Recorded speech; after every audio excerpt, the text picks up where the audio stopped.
Hello, let me talk to you for 4 minutes about results reporting at UNESCO. What should a good results report look like? To answer that question, you need to understand UNESCO as a results chain that starts with input.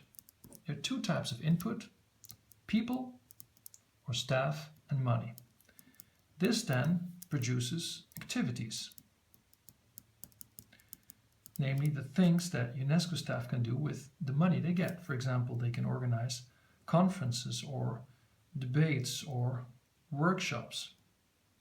And these activities then, they lead to outputs. For example, conferences can lead to the creation of a convention, like the World Heritage Convention. It can even lead to the inscription of World Heritage sites on the World Heritage List, for example. It can also lead to the establishment of guidelines, for example, guidelines on water management. And these outputs then lead to, or they're supposed to lead to, what we're actually waiting for, and that is called outcomes, namely the changes in the world that we're looking for. For example, the World Heritage Convention is a very nice thing, but only if it leads to better protection of world heritage and of other heritage. Guidelines are very nice things, but only if they lead to actual improvement of water management, if member states use them, for example. Because if they end up in a drawer, it's worth nothing. Now, what does UNESCO's results report tell us about this results chain? Now, UNESCO in June 2014 did a study about that, and that study found a very interesting finding, namely this finding that I put in this box here, that most organizations, UNDP, UNICEF and others, they always report about outcomes, namely changes in the world.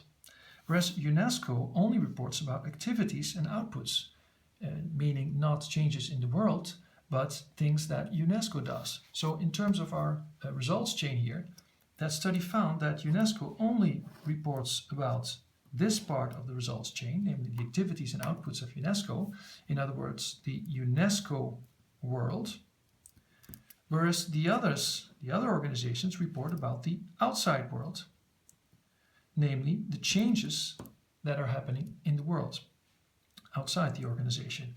Now, this is the type of reporting that member states are interested in, because this is the change they're looking for. And they also wanted this for UNESCO. So what they did is they sat together with the Secretariat of UNESCO and they came up with this proposal.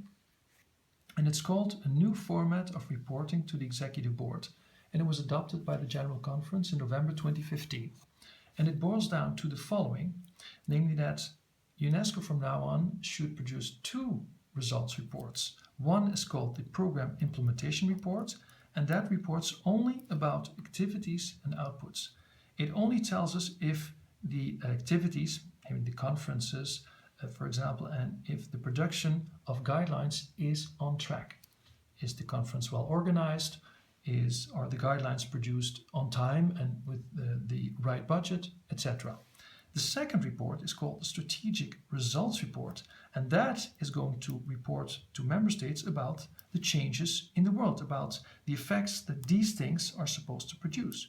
This report is going to tell us if heritage is better protected. And this report is going to tell us if water management is improved, if education has improved, if children have better education, for example. And it's going to produce evidence for that. So this report is going to look at the state of the world, whereas this report is just going to look at the activities to see if their implementation is on track.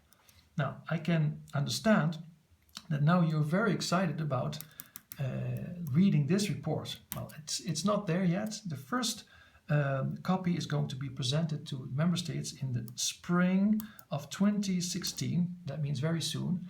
And I promise you that I will update you on it via my Twitter account on Oosteren van. Thank you for your attention.